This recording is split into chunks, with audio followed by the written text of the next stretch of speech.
Nikukaribisha sana katika kuisikiliza simulizi fupi ya leo. Inaitwa Ndoa ya Umauti. Dada, huyo ni mume wako kweli? Aliniuliza vile kijana mmoja ambaye huyu alikuwa pale dukani. Nilimwangalia tu kwa wasiwasi, nikiwa nataka nidanganye niseme kwamba labda huyu hakuwa ni mume wangu, alikuwa ni bosi wangu. Lakini nilikumbuka wakati ananitukana alikuwa anazungumza, najuta kuwa mwanamke binafsi kama wewe. Unawatesa tu ndugu zangu wewe. Nilipokumbuka vile nikasita kusema kwamba huyu alikuwa ni bosi wangu. Nilikuwa nataka pia kutomjibu kabisa kijana huyo kwa sababu yalikuwa hayamhusu. Lakini sasa alikuwa amekuja dukani kwangu na kununua vitu vingi, na kwa muonekano wake angekuwa ni mteja wa kudumu. Ni mume wangu ndio. Nilimjibu vile tu kwa ufupi, na huko nilikuwa najifanya na kubizi kumwandikia risiti. Sikuwa nataka aendelee kunichunguza zaidi. Akaniangalia tu kwa huruma, na huko alikuwa anatingisha kichwa kusikitika hivi. Haisi wanawake mnavumilia mambo mengi sana. Alizungumza vile tu kwa masikitiko, na huko alikuwa anapakia risiti ambayo nilikuwa namkabidhi. Tayari vijana wangu walikuwa wameshamaliza kupakia mizigo ambayo alikuwa amenunua kwenye gari ambalo alikuwa amekuja nalo. Lilikuwa ni gari aina ya Toyota double cabin. Aliwakabidhi pesa kwa ajili ya kupakisha mizigo ile, na kisha aliingia kwenye gari na kuondoka zake. Nilimwangalia tu wakati anaondoka, na huko nilikuwa namshukuru Mungu uwepo wake pale, kwa sababu nilikuwa na uhakika kabisa kama huyu kijana singekuwepo pale dukani, basi siku ile nilikuwa nachezea makofi kabisa. Mume wangu aliona aibu kunipiga mbele ya mwanaume mwenzake, tena akiwa hamfahamu. Siku yangu ilikuwa imeshaanza kuharibika kutokea asubuhi. Wakati nilipokuwa nimekwenda kuchukua vifaranga, nilimwacha wifi yangu pamoja na mfanyakazi pale dukani. Niliporudi sikumkuta kabisa wifi yangu, na ile tu namuuliza mfanyakazi akasema kwamba wifi alikuwa ameondoka pale tu mimi nilipoondoka, na alisema kwamba alikuwa anaelekea Kariakoo. Sikuwaza sana kuhusu hilo kwa sababu ilikuwa ni kawaida yake. Alikuwa anafanya kazi vile ambavyo alikuwa anajitakia mwenyewe. Nilikasirika tu pale ambapo alikuja mama Joni, mteja wangu mkubwa. Nikamwambia kwamba mfanyakazi wangu ampatie shilingi 300 ambazo nilikuwa nimemwachia asubuhi wakati anaondoka, ili kusudi mama Joni akija kama sijarudi ampatie. Dada amezichukua, amesema kwamba kuna vitu anaenda kununua mjini. Alinjibu vile mfanyakazi wangu akiwa anamaanisha kwamba wifi yangu ndio alikuwa amechukua zile pesa.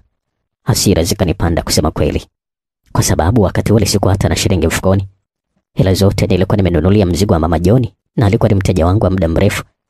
Ikanilazimu kukopa kwa jirani na kumkabidhi, na huko nilikuwa najifanya kuna kitu kibaya ambacho kilikuwa kimetokea. Haikupita nusu saa wifi yangu alirejea. Hata kabla sijamsemesha alitoa maronya ya nguo ambayo alikuwa amenunua huko mjini, akaanza kumonyesha mfanyakazi pamoja na wamama wengine.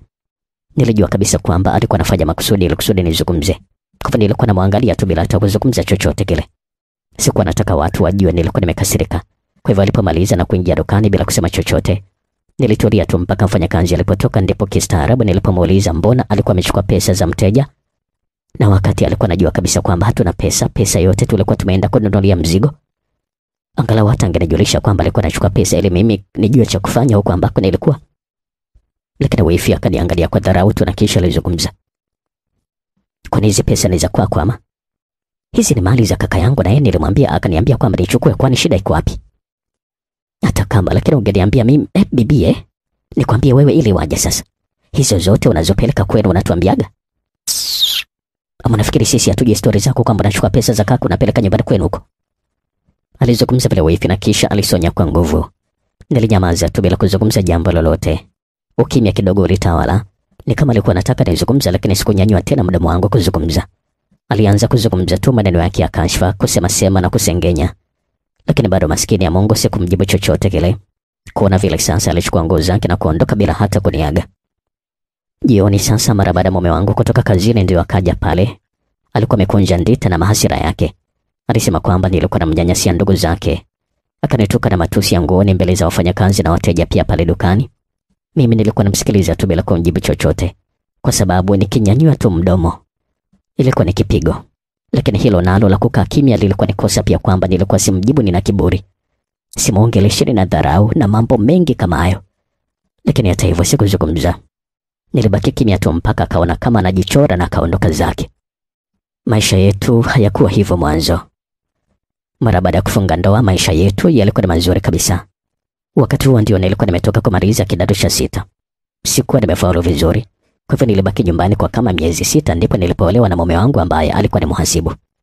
Eriki alikuwa anaishi nyumbani kwao wakati ule. Alikuwa ni mtoto wa kwanza. Alichukua jukumu la kulea familia yao mara baada ya babake kufariki dunia. Alikuwa anaishi yeye pamoja na mama yake na wadogo zake wanne.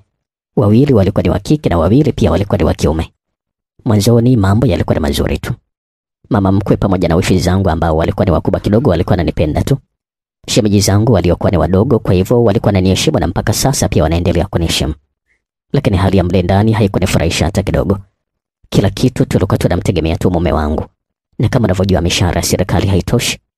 Yaani mimi mama mkwe ambaye hakuwa ni mzee sana, wifi yangu mkubwa ambaye huyu alikuwa ameacha shule kidato cha 3 mara baada ya kupewa ujauzito na kutelekezwa na mwanae, wifi yangu mwingine ambaye huyu alikuwa kidato cha 4, na shemeji zangu wawili ambao mmoja alikuwa kidato cha kwanza na mwingine alikuwa darasa la 6. Tulikuwa ni kula na kulala tu. Kila kitu tulikuwa tunamtegemea mume wangu. Nilikuwa namwonea huruma sana mume wangu kusema kweli. Ndipo sasa nilipomwomba mtaji wa kufanya biashara, hapo ndipo mambo yalipoanza kuharibika. Alinipatia mtaji wa shilingi 100,000 tu. Kipindi hicho 100,000 ilikuwa ni pesa nyingi kidogo. Unaweza kufananisha hata na milioni 2 ya sasa hivi. Nikaanza kuuza mayai ya kisasa kwa bei ya jumla pamoja na rejareja pia. Nilikuwa nataka kufanya biashara ya mayai nikiwa na lengo la kufuga kuku. Kwa sababu kabla ya kuolewa nilikuwa nikiishi na shangazi yangu, na ndiye ambaye alikuwa amenileta Dar es Salaam, ambaye huyu alikuwa anafuga kuku na niliona kiasi cha pesa ambacho alikuwa anaingiza. Kwa hivyo mimi nikaanza kutamani kufanya ile biashara kwa sababu nilikuwa nimeshapata uzoefu kidogo. Wakati ule sasa nikajenga banda ndogo la kuku pale nyumbani kwa sababu kulikuwa na uwanja mkubwa tu na kuanza kufuga kuku wa mayai. Kila kitu nilikuwa nafanya mwenyewe tu na sio mama mkwe wala wifi zangu waliokuwa wananisaidia. Ingawa mama mkwe pamoja na wifi mkubwa walikuwa tu pale nyumbani. Wakati huo nilikuwa na ujauzito wa mtoto wangu wa kwanza. Mara baada ya kuanza biashara na kuanza kuingiza vipesa vidogo vidogo, mambo yalianza kubadilika. Mwanzo kazi za nyumbani tulikuwa tunasaidiana wote. Lakini mara baada ya kuanza biashara kazi zote walikuwa wakiniachia mimi tu. Sikuzungumza. Lakini kila siku mama mkwe alikuwa akizungumza kwamba kazi ya mwanamke ilikuwa ni kumhudumia mume wake. Alikuwa anazungumza vile kwa mafumbo na mara kadhaa alikuwa anamuonya mume wangu kwamba eti huyo mwanamke atakuja kukutawala akipata pesa. Mwanzo mume wangu alikuwa anapuuzia tu maneno kama hayo, kwa sababu kufanya kwangu kazi kulikuwa kunampatia unafuu wa maisha. Angalau sasa mume wangu aliweza kununua shati jingine, kwa sababu kusema ukweli faida ilikuwa ni kubwa, na namna ambavyo nilikuwa naweza kuzungumza na wateja basi ikawa nasaidia kupata pesa kutoka kwa wateja zaidi. Lakini pia shangazi yangu ambaye huyu alikuwa ni mfanyabiashara mkubwa aliniunganisha na baadhi ya wateja wake wengine, na mara kadhaa alikuwa akinikopesha mzigo mkubwa pia. Nilipata pesa na kujenga mabanda mawili makubwa na kuanza kufuga kuku wa nyama. Kazi ilikuwa nazidi kuendelea, na ukishanganya na ujauzito ambao nilikuwa nakaribia kujifungua pamoja na ugumu wa kuhudumia kuku, nilikuwa nahitaji msaidizi. Nilimwomba wifi yangu anisaidie katika kuhudumia, lakini alikataa kabisa akisema kwamba siwezi kumtumikisha kama mfanyakazi. Nilizungumza na mume wangu ambaye alimlazimisha kufanya ile kazi kwa sababu yeye alikuwa ni mtu wa kulala na kuamka tu, hakuwa anafanya kazi yoyote, wakati alikuwa nakula bure yeye pamoja na mwanae. Hilo likazua balaa kubwa kwa mama mkwe. Alikuwa anasema kwamba nimemtawala mtoto wake na muendesha. Maneno yalikuwa mengi kusema kweli, lakini yote nilikuwa navumilia tu kwa sababu mume wangu alikuwa upande wangu mimi. Kila wakati alikuwa ananiambia kuwa puuza tu, na mimi nilikuwa namsikiliza. Kwa hivyo nilikuwa nayasikiliza maneno na kuyapuuzia mbali. Maisha yalikuwa nazidi kuendelea mbele tu, na miezi 9 ilifika. Sijui niseme kwa bahati mbaya ama niseme tu kwa mipango ya Mungu, nilijifungua mtoto kwa njia ya upasuaji. Kwa hivyo nilikuwa natakiwa kupumzika kwa muda mrefu, lakini nikiwa kitandani na hangaika na mshono, kuku alianza kufa mmoja baada ya mwingine. Wifi yangu hakuwa na wahudumia kuku, na kama mnavyojua kuku wa kisasa wakikaa na uchafu kidogo tu basi wanakufa wote. Walianza kufa mmoja mmoja, na ndani ya wiki moja tu kuku zaidi 50 walikuwa wamekufa. Lakini shaajabu ni kwamba hakuna ambaye alikuwa anajali. Hata mume wangu hakuwa anajali kabisa jambo hilo, kitu ambacho ndicho kilinistua zaidi kuliko hata kile cha kuku wangu kufa. Sikuwa najua kabisa nini kilikuwa kimembadilisha mume wangu haraka hivyo, hasa mara baada ya mimi kujifungua. Ni kama alikuwa hataki kabisa kujihusisha na mimi wala mtoto. Taratibu nilianza kusikia maneno kwamba mume wangu alikasirika kwa sababu mtoto hakuwa amefanana kabisa na yeye, na kulikuwa na maneno kwamba eti mtoto sio wa kwake. Mimi na mume wangu tulikuwa ni weusi, lakini mtoto alikuwa amezaliwa mweupe. Sikuwa na chochote ambacho naweza kusema, lakini ukweli nilikuwa naujua mimi pamoja na Mungu wangu tu. Nilivumilia tu hali ile yote, na pamoja na mshono wangu nikalazimika kunyanyuka na kuhudumia kuku wachache wa chotala waliokuwa wamebakia, na huko nilikuwa najipikia na kujifulia mimi mwenyewe. Nilikuwa natamani hata ningekuwa na mdogo wangu wa kike ningemuita anisaidie, kwa sababu licha kwamba pale kulikuwa na watoto kadhaa ambao hawakuwa na kazi, wao ni kulala na kuamka tu, lakini hakuwa na yeyote ambaye aliweza kunisaidia kwa chochote kile. Nakumbuka pia mara kadhaa kidonda kilifumuka na kutoa damu. lakini bado nilikuwa naendelea kujikaza vile vile tu. Ilikuwa ni lazima nifanye zile kazi kwa sababu mbali na kuku, lakini pia hata nguo za mtoto nilikuwa nafua mwenyewe, na nisingefanya hivyo angekosa za kuvaa. Hata uje pia nilikuwa najipikia mimi mwenyewe. Kwa ufupi tu ni kwamba familia nzima ya mume wangu ilinitenga, na mume wangu alikuwa ni kama adui tu. Kumbuka kwamba huo ndio alikuwa ni uzazi wangu wa kwanza kabisa. Kwa hivyo nilikuwa sijui chochote kuhusiana na mama na mtoto. Siku pekee ambazo nilikuwa nikipumzika zilikuwa ni zile ambazo shangazi yangu ambaye huyo naye alikuwa busy sana na kazi alikuwa anakuja mara moja pale nyumbani kunisaidia. Hapo sasa hata wao walikuwa wanajifanya kunisaidia kazi na kucheka naye. Yeye ndio ambaye alikuwa ni ndugu yangu pekee hapa Dar es Salaam. Wengine wote walikuwa huko kijijini. Kama ambavyo nilifundishwa uvumilivu katika ndoa, basi sikumwambia chochote kile shangazi, na mimi nilikuwa naagiza kwamba nilikuwa na furaha tu. Maisha yalikuwa nazidi kuendelea mbele tu, lakini hali bado ilikuwa nazidi kuwa ngumu. Mume wangu alikuwa hatoi pesa ya matumizi, na kila nikimuuliza alikuwa anasema kwamba pesa sinazo na hawezi kutoa pesa wakati ajui mtoto ni wa nani. Hata sijui kusema kweli alikuwa amepata wapi hilo wazo, lakini ndio ulikuwa ni kama wimbo wake wa siku zote mle ndani. Yeye pamoja na ndugu zake walikuwa wanazungumza kimafumbo kuhusu mwanangu. Nilikuwa navumilia tu. Nilikuwa navumilia kwa sababu mimi kama mama nilikuwa najua kabisa kwamba mtoto ni wake na sio wa mwanaume mwingine kama ambavyo wao wanafikiria. Ingawa mume wangu alikuwa anazidi kuwa na hasira, hasa mtoto alipokuwa analia. Alikuwa anazungumza akisema kwamba watoto wa kwao hawali hivyo, na huko alikuwa anaungwa mkono na mama mke kwamba kilio hicho cha mtoto sio cha kwao. Kusema ukweli nilishanganyikiwa, na nilikuwa sijui kabisa naweza kufanya kitu gani. Siku moja nikiwa katika banda la kuku naendelea tu kusafisha. Kuku wote wa kisasa zaidi ya 200 wa nyama na wa mayai 50 walikufa kipindi ambapo nilikuwa nimejifungua. Kwa hivyo nilikuwa nimebaki na mabanda tu na kuku 20 wa chotara. Nilisikia kelele za mwanangu, alikuwa analia kwa nguvu na kisha alinyamaza ghafla tu. Hata sijui ni kwa nini, lakini kilio kilikuwa ni tofauti kabisa na siku nyingine. Na kilikuwa ni kilio kikubwa ukilinganisha na umri wake, alafu kilikuwa kimetoka mara moja tu na kutulia ghafla. Alilia tu ghafla kwa sauti ya juu na kunyamaza. Kusema ukweli nilikuwa sijawahi kabisa kumsikia akiwa analia mwanangu kama hivyo. Wala sijawahi kabisa kusikia mtoto mdogo sehemu yoyote akiwa analia kama hivyo, mtoto mdogo wa umri kama ule. Ni kama chizi vile. Nilianza kukimbia kuelekea chumbani ambako nilikuwa nimemlaza mtoto. Nilikimbia kwa kasi ajabu kweli na nguvu nyingi. Mlango ulikuwa umefungwa kwa ndani. Niliugonga sana mlango na huko nilikuwa na usukuma kwa nguvu. Sikujua kabisa ni nani alikuwa ameufunga mlango ule, kwa sababu wakati natoka mume wangu alikuwa bado hajarudi. Ndugu zake walikuwa waingie chumbani kwangu hata kama mtoto akili ya namna gani. Na kama sipo alikuwa anamwacha vile vile tu mpaka nyamaze mwenyewe na mpaka nirudi mwenyewe. Tofauti na shemeji zangu, wifi pamoja na mama mkwe, walikuwa hawanisaidii chochote kabisa. Nilipiga mlango kwa nguvu na kama dakika moja hivi ulifunguliwa. Alikuwa ni mume wangu ambaye huyu alikuwa amefungwa mlango na huko alikuwa na hema kwa nguvu. Nini wewe mwanamke, mbona unataka kunifunjia mlango hapa? Aliniongelesha vile mume wangu na huko alikuwa ananisukuma pembeni. Alikuwa anaonekana kwamba alikuwa na wasiwasi sana, na huko alikuwa anaangalia pembeni kama mwizi hivi. Sikumjali. Nilikimbilia kitandani mwanangu ambapo alikuwa amelala. Neti ilikuwa imeondolewa kitandani. Kitanda kilikuwa kimevurugwa sana na mtoto alikuwa amelala chali, hali wala hasogei. Umefanya kitu gani mwanangu? Umefanya kitu gani mwanangu? Umefanya kitu gani? Nilikuwa naanza kuzungumza bila kwa kupiga kelele, na huko nilikuwa naangalia mapigo yake ya moyo kuona kama alikuwa anapumua. Nikajikuta nilikuwa napiga ukunga wa nguvu kweli kwa kelele. Mwanangu alikuwa hapumui wala ajitingishi kabisa, msikilizaji. Nilimwacha tu pale kitandani na kutaka kutoka nje kumkimbilia mume wangu kusudi aniambie kamfanya kitu gani mwanangu. Lakini ile tunafika mlangoni nikakumbuka namna ambavyo watu hufanya kwenye sinema pale ambapo mtu anakuwa hapumui. Niliinama na kwanza kumpulizia mwanangu hewa mdomoni kwa kama dakika moja hivi. Lakini wapi, bado sikumwona akiwa anapumua. Akili ilisimama kabisa, sikujua kabisa naweza kufanya kitu gani. Nilihisi kama mwanangu alikuwa amefariki dunia tayari. Akili yangu iliwaza kuna kitu ambacho mume wangu alikuwa amemfanyia tu. Sikuwa nataka kukata tamaa. Nilimnyanyua juu na kisha kumning'iniza kichwa chini, miguu juu. Kusema ukweli hata sikuwa najua anafanya kitu gani.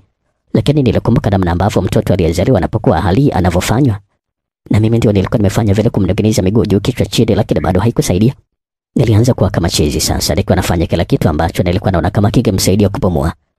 Lakini bado haikuweza kabisa kusaidia. Niliendelea kumgeuza tu na ghafla nikasikia sauti ya kilio. Kilikuwa ni kilio cha kama mara ya kwanza mtoto anapozaliwa. Na mpaka sasa sikujua kabisa nilifanya kitu kile mpaka akalia vile. Lakini nahisi ilikuwa ni miujiza ya Mwenyezi Mungu tu. Nilikuwa nahisi kabisa kwamba nilikuwa nimeshampoteza mtoto wangu. Na nilijua kabisa kwamba mume wangu ndiye ambaye alikuwa anataka kumuoa. Nikaweza kuvumilia yote, lakini sio hili la kumpoteza mwanangu. Nilimkagua na kisha kukuta yuko salama, lakini alikuwa anaendelea kulia. Nilimnyanyua na kisha kumbembeleza na huku nilikuwa namshukuru Mungu kwa ule muujiza. Kelele za kilio chake zilimshtua mume wangu. Aliingia kama alikuwa anakimbia na huku alikuwa na hema kwa nguvu hivi. Ameamka. Ameamka. Mimi nilijaribu sana kumwamsha lakini hakuwa ameamka. Asante Mungu. Asante Mungu. Alikuwa anajiongelesha tu vile mume wangu na huku alikuwa ananisogelea. Alinyoosha mkono wake kutaka kumpokea mtoto lakini sikuruhusu kabisa hilo. Makusudi kabisa nilimkopesha kusudi asimguse. Nini hutaki nimguse mtoto? Ama sio mwanangu huyo? Sio wa kwangu ya mtoto. Sio wa kwangu kabisa huyo. Alikuwa anaendelea tu kujiongelesha vile lakini mimi sikutaka kabisa kumjibu. Nilimwangalia tu kwa jicho la kumsuta na kwa aibu aliamua kutoka nje bila hata kuaga. Kusema la ukweli nilikuwa nimechoka na manyanyaso ya humu ndani na ilikuwa ni lazima kumwambia mtu la sivyo ningechanganyikiwa kabisa. Nilimpigia simu shangazi yangu na kumuuliza kama alikuwa nyumbani. Nilimwambia kwamba nilikuwa nahitaji kuonana naye kwa sababu kuna mambo makubwa yametokea katika ndoa yangu. Nilikuwa nazungumza na huko nilikuwa nalia. Shangazi alinishtua kidogo kwa sababu ilikuwa ndio mara yangu ya kwanza kabisa mimi kufunguka kuhusu ndoa yangu.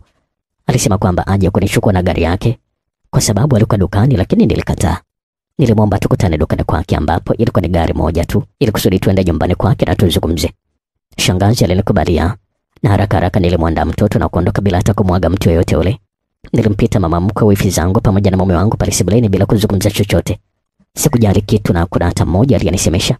Inaelekea wote walikuwa wameshajua kile ambacho walikuwa wanataka kufanya mume wangu. Ama ilikuwa ni mipango yao wote kufanya kama vile. Kwa sababu walikuwa wananiangalia kwa wasiwasi tofauti kabisa na kawaida yao vile ambavyo mimi nawajua. Una ushahidi wote kama alikuwa anataka kumuua mtoto? Shangazi aliniuliza pale mara baada ya kumweleza kila kitu kuhusu ndoa yangu na kilichokuwa kimetokea siku ile. Hapana shangazi, sina ushahidi lakini nahisi tu. Sasa kwa nini mtoto aliye na kutulia ghafla kama vile? Alafu ni kwa nini afunge mlango kwa muda mrefu? Na kuna mambo mengi sana shangazi anaendelea naye ananipatia wasiwasi sana pale nyumbani. Lazima kuna kitu kibaya tu alikuwa anataka kumfanyia mwanangu. Mwanangu siku zote wanasema kwamba ndoa ni uvumilivu. Hauwezi kumshutumu mume wako moja kwa moja katika mambo kama hayo. Shangazi alizungumza kwa sauti ya juu kabisa kama vile alikuwa ananifokea hivi. Nilishtuka kweli kweli kwa sababu nilikuwa nimetegemea kwa vile ambavyo nilikuwa nimemweleza shangazi atoka upande wangu mimi. Lakini sasa nikaanza kushangaa shangazi alikuwa anatetea tena upande ule. Shangazi, mimi sio kwamba namshutumu mume wangu. Mume wangu kanifanyia mabaya mengi tu lakini bado nilikuwa navumilia. Ukiona mimi nimekuja kukueleza shida yangu jua kwamba nimevumilia mpaka nimefika mwisho. Na hili mimi sitoweza kabisa kulivumilia. Istosha anasema kwamba mtoto sio wake, kila siku imekuwa kama wimbo pale nyumbani. Na nahisi kabisa kwamba hiyo ndio sababu ya kutaka kumuua. Tema mate chini mwanangu. Tema mate chini kwa sababu haya ambayo unazungumza ni makubwa mno. Mume wako hawezi kabisa kufanya kama hivyo. Na kama anasema kwamba mtoto sio wake, labda kuna vitu umemfanya na unaficha. Mtu hawezi kuibuka tu na kusema kwamba mtoto sio wake bila kuwa na sababu. Lazima kuna kitu ambacho utakuwa umefanya utaki kuniambia mwanangu. Kusema ukweli maneno ya shangazi yalinikatisha tamaa kabisa. Nilikuwa nimeshajiandaa kuondoka kabisa na kuanza maisha yangu upya bila ndoa. Lakini sasa nilikuwa nahitaji sehemu ya kuanzia maisha hayo mapya. Nilimwomba shangazi kukaa pale kwake kwa muda wakati nilikuwa najipanga lakini alikataa kabisa. Alikataa na alikuwa anang'aka na kuona kama nilikuwa nataka kufanya kitu cha ajabu. Wewe ni mke wa mtu sasa hivi mwanangu. Siwezi kabisa kukuruhusu ukae kwangu mimi. Unafikiri baba yako atanielewa vipi akijua mimi ndio nimevunja ndoa yako? Yaani tatizo dogo tu kwenye ndoa unataka kuondoka, tatizo dogo tu unataka kuondoka. Unajua sisi kuna mangapi makubwa tumepitia? Hivi nafikiri kila mwanamke anayekorofishana na mume wake angeondoka kungekuwa na ndoa kweli katika dunia? Kusingekuwa na ndoa hata moja. Usione watu wanadumu kuja ndoa miaka 10, 20, 30, 40 ukafikiri kwamba ndoa zao ni nzuri. Watu wanapitia magumu kuliko hata wewe. Ndoa yako ina muda mfupi tunataka kuiacha ndoa. Mume wako kama akakuchoka akurudishe kama alivyokuchukua kwa utaratibu. Unafikiri ukikaa hapa wazazi wako watanielewa vipi mimi mwanangu? Kaka yangu mimi ambaye ni babako wewe unafikiri atanielewa kweli kama mimi ndio nakudekeza? Hapana mwanangu, rudi huko huko, na kama mume wako akikuleta hapa nitakupokea. Kwa sababu atakuwa amekuleta kwa utaratibu yeye mwenyewe. Lakini huwezi kuja tu mwenyewe hapa nikakupokea bila mumeo eti ndoa imekushinda. Hapana, huo sio utaratibu mwanangu. Na tena na shutuma kama hizo hata wezi hawajashirikishwa. Hapana, siwezi kabisa. Siwezi kabisa nasema. Wewe ulikabidhiwa kwa mume huko jiondokea tu nyumbani kama kichaa. Hivyo ndio huyo mume anatakiwa kukuleta kama alivyokuchukua nyumbani. Jifunze kuvumilia. Ndoa zote duniani ziko hivyo hivyo, ndoa zote ziko hivyo hivyo. Alizungumza maneno mengi kweli shangazi, kiasi cha kushindwa kabisa kuendelea kumsikiliza tena. Kusema kweli, nikajikuta nilikuwa nachanganyikiwa. Nilibaki nimedoa tu nikiwa sina hili wala lile. Nilikuwa natamani hata kurejea kijijini, lakini kila ambapo nilikuwa namwaza baba yangu, nilikuwa naishiwa na nguvu kabisa. Yaani kama shangazi amekuwa mkali kama vile. Huyo baba akiona nimerudi nyumbani atakuwa mkali mara ngapi yake? Nikiwa nimenyongea vile nikambeba mtoto wangu. Nikachukua na pochi langu na kuanza kurudi nyumbani kwa mume wangu. Nilikuwa nimeshakata kabisa tamaa na maisha. Na sikujua kabisa ningeenda wapi tena. Shangazi alikuwa anataka kunisindikiza na gari lake, lakini nikagoma. Niliondoka kwa hasira kweli na huko nilikuwa nimechanganyikiwa. Nilipofika nyumbani nilimkuta mume wangu alikuwa amefura kwa hasira kweli. Alionekana wazi kabisa kwamba alikuwa na wasiwasi kutaka kujua nilikuwa nimeelekea wapi. Maswali yake alikuwa amelenga kujua wapi ambapo nilikuwa. Nimezungumza na nani na nilikuwa nimemwambia nani? Alikuwa anajichanganya na kuzungumza mambo ambayo yalikuwa yanaonekana wazi kabisa kweli alikuwa anataka kumdhuru mtoto. Lakini pamoja na kwamba sijawahi kuzungumza kama alikuwa ametaka kumuua mtoto, lakini alianza kuzungumza kwamba mbona sitaki amguse mtoto? Ina maana kwamba huniamini na huyo mtoto. Unaona kwamba nitamdhuru, si ndio? Unafikiri mimi naweza kufanya kitu gani sasa mtoto? Unaona kwamba mimi ni kama mnyama hivyo? Nafikiri nina roho mbaya kiasi hicho kumdhuru malaika kama huyo kweli? Au sio mwanangu huyo, na leo ndio nasikia bwana wako alikuja hapa Au ndio baba wa mtoto, si ndio? Alikuwa anajiongelesha vile tu mume wangu, lakini katu sikumjibu kitu ambacho kilimfanya anione kiburi. Maneno yake yalinifanya kujua hasira zake zilikuwa zimetoka wapi. Mchana alikuwa amekuja Modi, kijana ambaye alikuwa ananunua mayai kwangu kwenda kuyachemsha na kuyauza mtaani. Ni muda tulikuwa tujaonana na Modi. Kwa hivyo tulizungumza kidogo na ofisi zangu, alimuona, nadhani hicho ndicho kilimpatia hasira zaidi. Kwa sababu Modi alikuwa ni mweupe na nilikuwa nimesikia mara kadhaa wifi zangu alikuwa ananong'ona kama ndiye alikuwa ni baba wa mwanangu. Lakini mimi sikuzungumza kitu. Na kweli kukaa kwangu kimya kulimkera kweli. Kwa hivyo nikaambulia kipigo cha kufa mtu pale. Pamoja na manyanyaso yote, lakini ile ndio ilikuwa ni siku ya kwanza kabisa mume wangu kunipiga. Nililia kwa nguvu kusema kweli, kwa sababu kipigo chake kikanitonesha mshono. Damu zikaanza kunitoka. Alipoona damu zinatoka akaniacha tumbani na kuondoka zake. Wakati ule mtoto wangu alikuwa analia tu kwa nguvu na huko mimi nilikuwa nalia kwa maumivu. Nilijikaza tu na kwenda kumnyonyesha mtoto kusudi atulie, lakini bado haikusaidia kwa sababu alikataa kabisa hata kunyonya.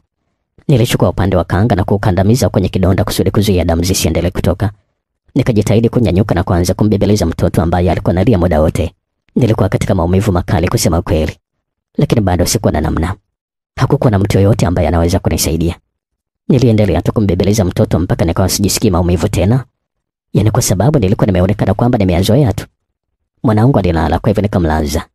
Nilikwenda kusafisha kidonda na kukifunga vizuri na bandeji, na kisha nilikwenda kupika chakula cha usiku kwa ajili ya familia. Wifi zangu pamoja na mama mkwe walikuwa sebuleni tu wanaangalia TV. Nilijua kabisa kwamba kama nisingepika mimi basi wasingepika, na ingekuwa ni tabu nyingine pale ndani. Mume wangu sasa ni kama alikuwa ameonja asari na kuamua kuchonga mzinga kabisa. Mara baada ya kunipiga kwa mara ya kwanza kabisa, ilianza kuwa ni kama tabia yake. Kila ambapo alikuwa nakasirika kidogo tu alikuwa ananipiga bila hata sababu. Na ndugu zake walikuwa wanashangilia wakizungumza maneno ya mafumbo akisema kama nimechoka si niondoke. Nasubiri nini, naendelea kuishi pale? Lakini nikaamua kuvumilia tu nikiamini ipo siku yote yataisha. Lakini bado hayakuisha kabisa. Yalikuwa naendelea tu kila siku mpaka nikaona kama kipigo ilikuwa ni sehemu ya maisha yangu. Mtoto wangu alikuwa na Mungu alianza kuombwa. Kwa sababu kadri mtoto wangu alivyokuwa anazidi kukua, ndivyo alikuwa anafanana zaidi na baba yake. Weupe ulikuwa ukiondoka siku hadi siku, na alipokuwa amefikisha miaka 2 alikuwa anaelekea kuwa mweusi kabisa kama baba yake. Sura ya baba yake ilichomoza usoni mwake mtoto wangu kiasi kwamba hata mtu ambaye alikuwa ajui kwamba ni mtoto wake kwa kuona tu angesema kwamba wamefanana. Jambo hilo likaanza kumpatia aibu sana mume wangu. Akaanza kujirudia ingawa manyanyaso hayakuisha kabisa. Kutokana na maneno ya mle ndani nikajikuta nilikuwa naelekeza nguvu zangu katika kufanya kazi kutwa nzima. Nilikuwa kuja kuku tu usiku nzima na biashara ilikuwa imekubali. Niliacha biashara ya kufuga kuku mara baada ya kupata mtaji na kufungua duka la kuuza vyakula vya kuku na vifaranga. Hapa ndipo sasa nilipoanza kuishika pesa ya kweli. Biashara ilichanuka na ndani ya mwaka mmoja niliweza kununua gari, pickup na kiwanja. Nikimshauri pia mume wangu tuanze ujenzi ili kusudi tuondoke pale nyumbani. Lakini alikataa kabisa na kusema kwamba kwanza tukarabati nyumba ile ya familia ambayo tulikuwa tunaishi. Na kwa kuwa yeye ndio alikuwa ni kila kitu nilimsikiliza. Lakini mafanikio yalikuja na changamoto. Ndugu wa mume wangu alianza maneno mengine wakisema kwamba mimi na waloga, na ndio maana wao hawafanikiwi, mimi nafanikiwa. Lakini pia hata mume wangu ni kama alichoka kunipiga na kujinyanyasa. Akarudisha upendo kidogo, kitu ambacho kiliwaumiza vichwa ndugu zake. lakini walikuja kuumia zaidi pale ambapo aligundua kwamba nilikuwa na ujauzito wa miezi mitatu. Ilikuwa ni muda sana mume wangu alikuwa anataka mtoto mwingine, lakini nilikuwa najaribu bila kufanikiwa. Kwa hivyo alipoona nilikuwa na ujauzito alizidisha chuki, kwa sababu alikuwa anajua mume wangu Eric angezidisha upendo zaidi kwangu mimi. Tangu agundue kwamba mimi nilikuwa na mjamzito hakuwa ananipiga tena. Hata akiwa na hasira vipi alikuwa anajizuia. Alikuwa anaishia tu kutokana na uko alikuwa anasema nilikuwa na bahati kwamba nilikuwa na mimba. Bila hivyo angenipiga mpaka niue kabisa. Kwa hilo walikuwa naona kama ulikuwa ni uchawi. Na kila siku alikuwa anaibua kitu kipya kutaka kuonyesha kama kweli mimi nilikuwa ni mchawi na nilikuwa sipaswi kabisa kuishi pale, kwa sababu nilikuwa na oroga wao wasifanikiwe, lakini pia nilikuwa na mroga mume wangu asiweze kuwasikiliza wao anisikilize mimi. Wao walikuwa naamini kabisa kwamba kweli mimi nilikuwa na waroga, na mara kwa mara walikuwa nalalamika kwa mume wangu ambaye huyu kwa kuwa alikuwa ni msomi alikuwa haamini sana katika mambo kama hayo. Hali hiyo ilikuwa nazidi kuwakera, na kila kitu kibaya kilipotokea walikuwa nasingizia na uchawi. Amani iliyokuwa imeanza kurejea ilianza kutoweka upya tena. Kusema kweli ni kitu ambacho kilikuwa kinanishangaza, kwa sababu sijui kabisa ni namna gani wangefanikiwa kama wote walikuwa kikaa tu pale nyumbani. Yaani mimi nilikuwa najishughulisha, nilianzisha banda la kuku, nauza mayai, nauza kuku. Baadaye nimepata pesa zaidi nikafungua duka la vyakula vya kuku, na ndio maana nimefanikiwa. Lakini hawa watu wao walikuwa ni watu wa kulala, kula na kuamka. Kulala, kula na kuamka. Sasa huko kufanikiwa wanakusema ungefanikiwa kwa njia gani? Kwamba waote ndoto usiku wamekuwa matajiri na kuamka kweli ni matajiri? Ama kila kazi ambayo alikuwa akitafutiwa walikuwa na haribu tu, na hata kuja tu kukaa dukani wasingeweza kukaa kutwa nzima bila kutoka, kwa hivyo kulazimika kwa ajili ya wafanyakazi wa nje. Sasa watu kama hawa wanalalamika kwamba hawafanikiwi wakati wao wenyewe ni wazembe, inakuaje? Lakini bado haikuisha hapo. Walikuwa naingia dukani kama kwao tu na kuchukua pesa tu bila taarifa, na pale ambapo nilikuwa nazungumza walikuwa nasema ni pesa za kaka yao. Na kweli mume wangu alikuwa anawatetea na kuona kama nilikuwa na wanyanyasa hivi. Na wakati kusema kweli biashara yangu hata mume wangu hajaweka hata senti moja. Hata shilingi 100 hajaweka, yote ni nguvu yangu mimi. Alafu leo anakuja kuwatetea na kusema kwamba eti ni pesa za kaka yao. Siku moja nikiwa nimetoka dukani niliwakuta wote walikuwa wamekaa sebuleni. Niliwasalimia lakini hakuna hata mmoja ambaye aliniitikia. Mume wangu alikuwa anaonekana kukasirika mno. Alikuwepo yeye, mama mkwe pamoja na wadogo zake wote pia. Mezani kulikuwa na vitu ambavyo vilikuwa vimewekwa vizuri tu. Vilikuwa vimefungwa kama hirizi hivi. Ndipo bila hata salamu mume wangu alianza kunishutumu kwamba na wawekea madawa. Akaninyang'anya pochi ambayo nilikuwa nimebeba na kuanza kuikagua. Aliifungua na kuangalia kila mfuko, ndipo alipoona vitambaa kama hirizi sawa na vile ambavyo vilikuwepo pale mezani. Alianza kunipiga na kuniuliza hicho kilikuwa na kitu gani? Lakini mimi sikuwa najua kabisa kwa sababu sikuwa nimeviweka mimi. Akanipiga kweli kweli, na huko alikuwa anasaidiwa na mama yake na wadogo zake pia. Walinipiga kama mbwa wakiwa wananituka na matusi ya nguoni. Mtoto wangu ambaye wakati ule alikuwa na miaka 5 alianza kulia tu na kuambia waniache, lakini bado hawakusikia. Aliruka na kisha kudondokea, kwa hivyo wote tulikuwa chini pamoja. Lakini bado hawa watu hawakujali kabisa. Walikuwa wanaendelea tu kunipiga mpaka nilipoteza fahamu. Hawakutaka kabisa hata kunyanyua. Wakaniacha pale pale chini vile vile. Niliziruka kama masaa mawili baadaye. Mtoto wangu alikuwa amelala pembeni yangu kapitiwa na usingizi. Nilijaribu kunyanyuka lakini nikashindwa. Mwili wote ulikuwa nauma kwa kipigo. Nikajikuta nilikuwa nimelala pale pale mpaka asubuhi kabisa. Asubuhi nikajitahidi sana kuamka. Niliingia chumbani nikiwa nimepanga kuondoka siku ile. Sikuwa nataka kabisa kwenda nyumbani kwa sababu nilijua wataniambia nivumilie. Nilikuwa nimeshachoka kabisa kuvumilia mambo kama hayo, kwa sababu nilikuwa najua siku moja hao watu wangekuja kuniua kabisa.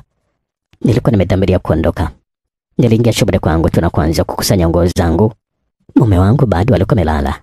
Sikuwa nikiogopa kusema kweli. Nilikuwa tayari kuacha kila kitu na kuondoka zangu tu. Wakati nakusanya vitu vyangu, mume wangu aliamka. Akaniangalia tu kana kwamba kuna kitu ambacho kilikuwa kimetokea, na kisha akaniuliza, "Unafanya kitu gani?"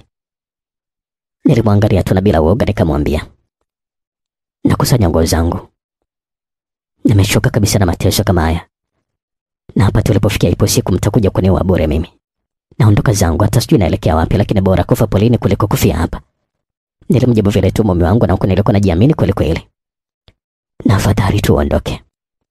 Na uchukue kila takataka lako ulilokuja nalo hapa ndani kasoro mtoto wangu tu. Haukuja na mtoto wewe, utaondoka hivyo hivyo ulivyokuja. Na ukijifungua huyo mwingine pia anakuja kumchukua vile vile. Hilo ulijua kabisa? Na ingekuwa inawezekana ningekupasua tumbo sasa hivi nimchukue na huyo wa tumboni. Siwezi kabisa kuendelea kuishi na mtu mchawi nyumba moja mimi." Alizungumza vile kwa dharau kweli kweli, na kwa sauti ya kumaanisha kile ambacho alikuwa anazungumza. Alimshika mtoto mkono ambaye alikuwa amekaa kitandani tu, na huko alikuwa analia. Alianza kumvuruta kumtoa nje. Mtoto wangu alianza kulia tu na huku alikuwa anatia huruma akiwa anapiga kelele. Alijaribu kujitoa mkononi kwa baba yake lakini alizidiwa nguvu. Alimburuza mpaka nje kama mnyama na huku alikuwa anamwambia, tulia hapo hapo sawa. Mama yako hakujali kabisa. Anaondoka, wewe utabaki hapa na mimi baba yako. Alizungumza vile tu na huku alikuwa anatoka haraka haraka na huku alikuwa anafunga mlango kwa nguvu. Nikajikuta nilikuwa nanyong'onyea kusema kweli. Nguvu zikanisha kabisa. Nilishindwa hata kunyanyua nguo kupanga tena. Nikajikuta nilikuwa nakaa chini pale pale. Kusema kweli sikuwa na chochote ambacho naweza kufanya. Kwa namna yote ile nisingeweza kabisa kuondoka pale na kumwacha mwanangu pale. Nilikuwa najua kwamba lazima atateseka zaidi kwa sababu nilikuwa tayari kufa kwa ajili yake. Taratibu nilianza kuzirudisha nguo zangu kwenye kabati. Ilikuwa ni asubuhi kwa hivyo nilipaswa kwenda kutayarisha chai. Nilijaribu kunyanyuka kutokea pale kitandani lakini nilishindwa. Maumivu ya kipigo cha jana yake niliyasikia mpaka kwenye mfupa wa mwisho kabisa. Kila sehemu ya mwili wangu ilikuwa nauma kweli kweli, hasa tumboni. Ghafla ndipo sasa nilipokuja kukumbuka kwamba nilikuwa na mjamzito. Kusema ukweli, kwa muda nilikuwa nimesahau kabisa nikiwa nawaza mambo mengine tu. Kwa kile kipigo nilikuwa nahisi kitu kibaya kilikuwa kimetokea. Nilikuwa na wasiwasi sana na nilikuwa nataka kwenda hospitali kusudi nikaangaliwa kama niko salama. Nilichukua pochi yangu nikajilazimisha kunyanyuka na kutoka kutaka kwenda hospitali. Lakini nikamkuta mume wangu alikuwa amekaa sebuleni kwenye meza ya chakula. Nasubiri chai mimi hapa. Unataka mimi ndio niingie jikoni nikajipikie? Aliuliza vile kwa dharau kweli kweli. Mwanangu alikuwa amekaa pembeni yake alikuwa analia tu. Na huyo naye anatakiwa kwenda shule sasa hivi, nataka mimi ndio nikamwandae ama? Nilimwangalia tu mume wangu na kutamani kufungua mdomo na kuzungumza lakini nikawa naogopa kipigo. Nilikuwa kwenye maumivu makali kweli kweli. Na sikuwa nahitaji kumtukana tena akanipiga. Nikiwa nawaza kitu gani cha kufanya, alitokea mama mkwe na beseni lake ambalo lilikuwa na vitafuno na chai. Kwa mara ya kwanza kabisa nilimwona alikuwa anapika kitu mle ndani. Nimekuandalia chai mwanangu. Huyo mchawi asije akakuua bure. Alizungumza vile mama mkwe na huko alikuwa ananiangalia tu kwa dharau. Nilimshukuru Mungu kafanya vile kwa sababu sikuwa na nguvu hata kunyanyua kikombe kusema ukweli. Mjukuu wangu twende nikakuandalie. Alizungumza vile na huko alikuwa anamshika mwanangu mkono. Mtoto wangu alikataa kabisa, lakini baba yake alimwangalia kwa hasira na kwa uoga mtoto wangu alienda. Ingawa sikuwa nataka mguse mtoto wangu lakini nilishukuru kimoyomoyo kwa kunisaidia. Naenda hospitali. Nilimwaga vile tu mume wangu. Unakwenda kufanya kitu gani hospitali, kwani kuna kliniki leo? Akaniuliza vile swali kwa dharau na huko alikuwa anakunywa chai taratibu. Hapana, nakwenda kutazama tu afya yangu. Nilimjibu vile kwa uoga kwa sababu alikuwa ameacha kunywa chai na kunyanyuka kabisa. Hakuna cha afya wala kitu gani hapa. Najua unachotaka kufanya, si ndio manake? Unataka ukazungumza huko kwamba umepigwa, sio? Sasa utoke huko ndani kwa muda wa wiki nzima. Alizungumza vile mume wangu kwa hasira. Nilijaribu sana kujitetea lakini akatisha kunipiga na kuniambia nirejee chumbani. Kwa uoga nikajikuta nilikuwa naingia chumbani bila hata kupenda. Nilibaki tu na maumivu nikiwa sijui hatima ya mwanangu tumboni. Mume wangu hakuishia kuniambia tu kwamba nikae ndani, lakini pia alikuja na kunifungia mlango kwa nje. Alinifungulia jioni wakati anatoka kazini. Na ndio wakati ambao nilikuwa napewa na chakula pia. Mchana wote nilikuwa nashinda njaa huko chumbani na maumivu yangu tu. Naamini kwamba ni miujiza tu ambayo ilitokea. Mimba niliyokuwa nayo haikuharibika na niliendelea tu na maisha yale mpaka nilipokuja kujifungua. Safari hii namshukuru sana Mungu sikujifungua kwa kisu, lakini kama ilivyokuwa mwanzo. Mara tu baada ya kujifungua nikalazimika kufanya kila kitu mimi mwenyewe.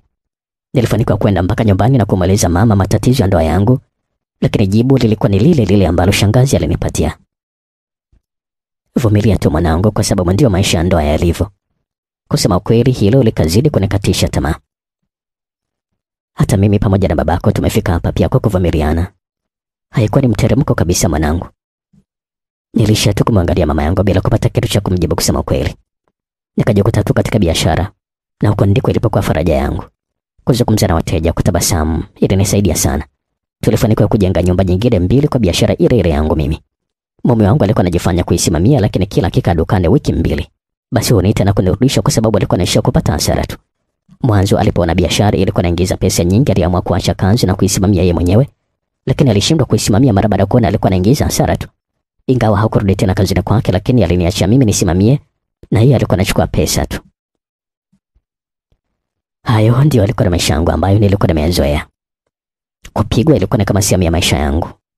Ingawa tulikuwa na nyumba 3 lakini ndugu zake hawakuondoka kabisa.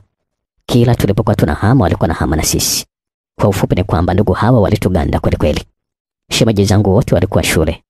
Lakini wifi zangu wote walishindwa kabisa kuendelea na shule na walikuwa wameshazalishwa wakiwa hawana kazi na watoto wao pale nyumbani, na nilikuwa nimeshaanza kuona kama ilikuwa ni kawaida tu. Siku moja nikiwa dukani, mume wangu alikuja kutaka pesa. Ilikuwa ni mchana, lakini nilikuwa sijauza chochote na pesa zote alikuwa amechukua jana yake yeye mwenyewe. Nilimwambia kwamba kuna pesa na bila hata kusikiliza maelezo alianza tu kunipiga akisema kwamba nilikuwa natumia pesa zake kuhonga wanaume na ndio maana biashara ilikuwa inaonekana inafirisika. Ni kweli biashara ilikuwa imeshaanza kuyumba, lakini sababu kubwa ni kwamba kila mtu alikuwa bosi. Ndugu zake walikuwa nakuja kuchukua pesa vile ambavyo alikuwa anajisikia. Yeye alikuwa anakuja kuchukua pesa vile ambavyo alikuwa anataka, na hata mama yake alikuwa anakuja kuchukua pesa vile ambavyo alikuwa anajisikia. Sasa kweli kama hiyo biashara itaendelea vipi? Akanipiga sana kusema kweli. Majirani hawakuingilia kati kwa sababu walikuwa wameshazoea hali kama ile. Walikuwa wakaniona napigwa na kunishauri niondoke, lakini kila nikimfikiria mtoto wangu nilikuwa nashindwa kabisa kuondoka. Mume wangu alikuwa ameshajua kwamba mimi ndio kila kitu katika ile biashara. Kwa hivyo pamoja na manyanyaso yale, lakini alikuwa anataka niendelee kuwepo pale pia. Alikuwa ameshaacha kazi. Kwa hivyo kama biashara ingekufa ilimaanisha kwamba usingeweza hata kupata pesa ya kula.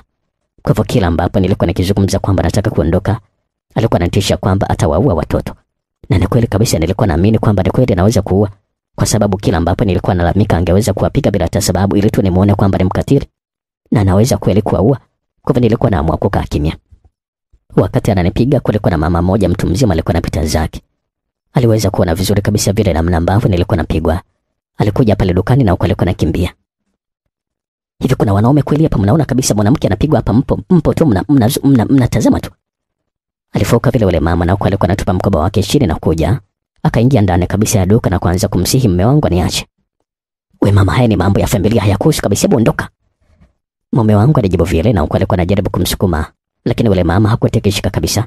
Sijui alifanya kitu gani, lakini alimkamata mume wangu mkono na mara baada kama sekunde mbili nikasikia mume wangu alikuwa anapiga kelele za maumivu hivi. Ile mama hakumwacha kabisa. Aliendelea kumminya mkono wake. Mume wangu alijaribu sana kugeuka kumkabili, lakini mama alimkunja vizuri. Hakumpiga, aliendelea kumminya tu mkono wake na mume wangu alikuwa anapiga kelele. Sasa akiwa ameshikilia kiganja tu kama vile watu wanavyosalimiana, aliuminya sana mkono wangu. Mume wangu alikuwa anapiga kelele kwa nguvu kuomba msamaha, lakini wapi. Yule mama sasa alianza kumvuta mpaka nje kabisa. Watu walianza kujazana mara baada ya kuona mama mtu mzima kama yule wa miaka 65 eti alikuwa anampigisha mume wangu kelele kwa kumshika mkono tu kama vile. Ilikuwa inaonekana kama ilikuwa ni maajabu hivi. Mama wa watu hata kuzungumza jambo. Aliminya tu na mpaka mume wangu akaanza kujikodolea kama mtoto. Kusema ukweli, pamoja na maumivu ambayo nilikuwa nayo, nikajikuta eti nilikuwa nashika mwenyewe. Watu walikuwa wanashangilia. Hakuna hata mmoja ambaye alikuwa ameingilia, na yule mama hakumwachia kabisa mume wangu. Mume wangu alikuwa analia kama mtoto mdogo. Nahisi hata alijisaidia, ingawa mkojo ndio ulionekana ukitirika na huko alikuwa analia bado. Sasa piga magoti na umombe msamaha mke wako. Yule mama alizungumza vile na huko alikuwa anamwachia mkono. Kiburi chote kilimwisha kabisa mume wangu ambaye alikuwa ni mrefu, mwenye mwili uliojazia vizuri kimazoezi. Nilimwona alikuwa anapiga magoti mbele yangu na kuomba msamaha. Sikujua kabisa ni kitu gani ambacho naweza kusema. Wanawake siku zote wapigwe ovyo tu. Ondoka hapa. Alizungumza vile huyu mama akiwa anamsukuma mume wangu, na kwa aibu mume wangu alinyanyuka na kupita katikati ya kundi la watu na kuingia kwenye gari na kisha akatokomea kwa aibu. Nilibaki na tetemeka tu kwa furaha kusema kweli.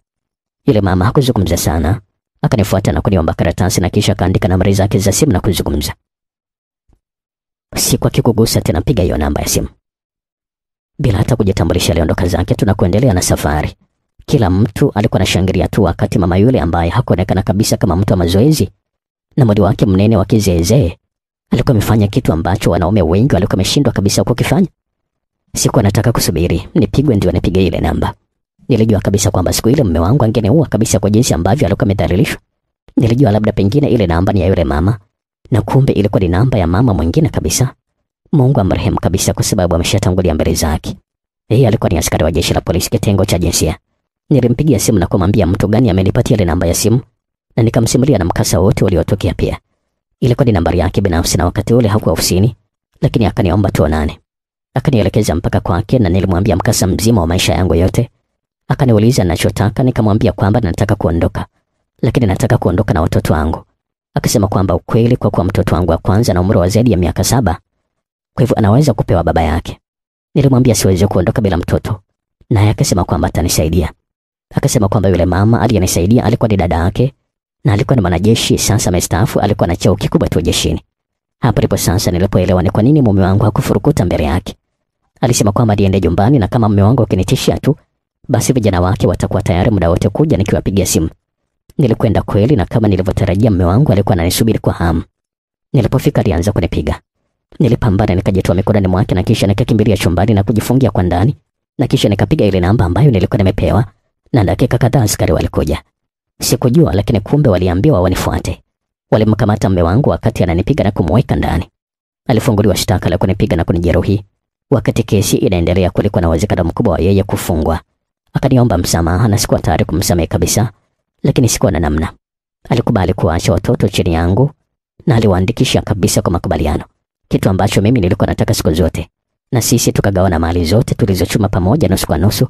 Nilikuwa nataka kukataa, lakini wakili wangu akanishauri nikubali tu, kwa sababu hata kama angefungwa, lakini akitoka ningeweza kukosa kila kitu. Mali zote ambazo tulichuma pamoja na mume wangu alikuwa ameandika majina ya mama yake, kwa hivyo hazikuwa zetu. Kwa maana hiyo ni kwamba kama ningemwacha afungwe, basi nisingeondoka na kitu, kwa sababu nyumba kisheria hazikuwa zetu bali zilikuwa ni za mama yake. Na kwa kuwa pia sikuwa nataka kuendelea kumwona, nilikubali tu tugawane kila kitu sawa, na tukafanya mpango. Kesi ikafutwa na huko nilikuwa nafungua kesi nyingine ya kudai taraka. Nikapata taraka mahakamani vizuri tu. Na huu ni mwaka wa 3 sasa ninaishi peke yangu tu na wanangu. Duka ambalo mume wangu alilichukua lilishafungwa kwa sababu hakuna kitu ambacho kinaendelea. Mimi nilikwenda kufungua duka jingine na kuhama na wateja wote. Sasa nimejenga nyumba yangu nyingine ambayo naitumia kufuga kuku, ambapo sasa nina kuku zaidi ya 10,000. Sina kabisa mawasiliano na mume wangu kwa sababu hata kupiga simu kwa ajili ya hali watoto hataki. Nasikia tu kwamba sasa hivi wameshauza nyumba moja ambayo tuligawana, ile ambayo tulijenga pamoja, na ile ambayo ilikuwa ni nyumba ya familia tuliikarabati wamepangisha, na wamebaki na vyumba viwili tu, yeye pamoja na dada zake, kwa sababu pia wote hawana kazi. Nashukuru Mungu nilitoka. Lakini najua vizuri kuna wanawake wengine wengi ambao bado wako kwenye ndoa za mateso kama hizi, na kuna woga mkubwa sana wa kutoka. Kuna ile kuanza maisha yatakuwaje, na vipi kuhusu watoto, na upuuzi mwingine wa kuanza labda atabadilika, labda kesho yatakuwa tofauti. Mimi nipende kuwashauri kitu kimoja. Akikupiga nenda kamshtaki. Kuna dawati la jinsia karibia katika kila kituo cha polisi. Anzia hapo, katoe taarifa, utasaidiwa. Ukikosa msaada nenda kituo kikubwa, na ukikosa nenda maendeleo ya jamii, na hata kwa mkuu wa wilaya pia fika. Itakusaidia sana kuondoka kwenye ndoa kama hizo. Wanawake wengi wanalazimika kuvumilia ndoa za mateso kwa ajili ya watoto. Wanaona kama wakiondoka basi watoto hao watateseka zaidi. Kitu ambacho hawajui ni kwamba wanaweza kuwatumia watoto hao kuleta upendo ndani ya nyumba zao na kuwabadilisha hao wanaume pia. Na huo ndio mwisho wa simulizi yetu nzuri fupi inaitwa Ndoa ya Mauti.